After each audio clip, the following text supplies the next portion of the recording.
from the chapter The Excellence of Offering Salah, the Prayer in Congregation. Narrated Ibn Umar radiallahu ta'ala anhu, Allah's Messenger sallallahu alaihi wasallam said, As-Salah, the prayer in congregation, is 27 times more in reward than the Salah offered individually. Rawahul Bukhari wa Muslim.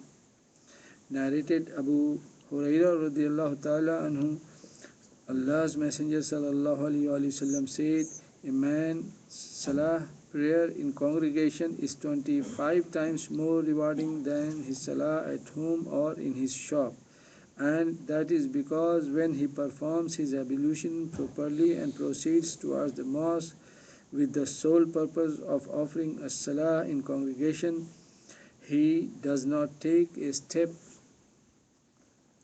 without being raised a degree in rank for it and having a sin remitted for it, till he enters the mosque.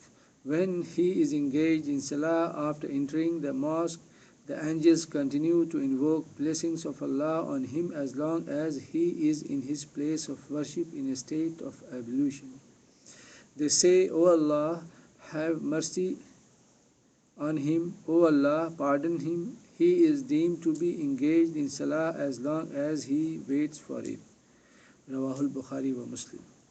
This hadith tells us that salah in congregation is far more in reward than salah offered alone. In the preceding hadith, it has been held 27 times, and in the present 25 times are more rewarding. The reason for this variation offered by some ulama is that at first it was told to the Prophet ﷺ 25 times, and then it was increased to 27, and he communicated to his companions what was revealed to him. Some other scholars have linked it with the form, spirit, and concentration of the salah. The more meticulous one is about its details, the greater will be the reward for it. Another difference of opinion in this respect is regarding the nature of salah in congregation. How does one become eligible for higher reward? Does he become eligible for it by offering salah in congregation anywhere, i.e. at home, in business premises, at an open place, in the desert, etc., or in that congregation which gathers in a mosque? Some ulama go with the first opinion while others agree with the second.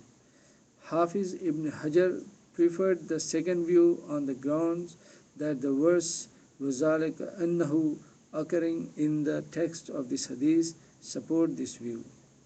Narrated Abu Hurairah radiallahu ta'ala anhu, a blind man came to Allah's Messenger sallallahu alaihi wasallam and said, O Messenger of Allah sallallahu alaihi wasallam, I have no one to guide me to the mosque. He therefore sought his permission to offer salah in his house. He sallallahu alaihi wasallam granted him permission. When the man turned away, he sallallahu alaihi wasallam called him back and said, Do you hear the adhan? He replied in the affirmative. Allah's Messenger sallallahu alaihi wasallam then directed him to respond to it. Rawahul Muslim. Narrated Abdullah bin Maktoum, the Mu'adhin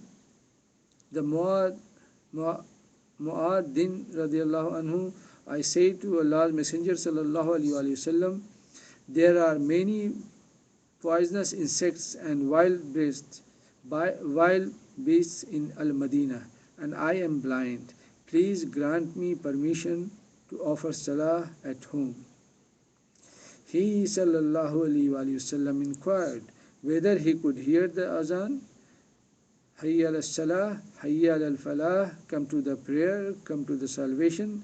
When he replied in affirmative, Allah's Messenger sallallahu alaihi wasallam directed him to come to mosque for prayer. Abu Dawood. These two hadiths relate to Ibn Maktoum.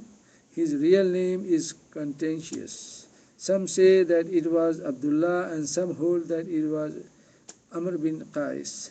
The second is more well known and seems to be correct. In spite of the fact that he was blind, he was not allowed by the Prophet ﷺ to offer salah at home. The hadith makes the importance of offering salah in congregation in the mosque abundantly clear. Jazakallah khair. Even the blind man should come, huh? Subhanallah. Wa alaikum Salam.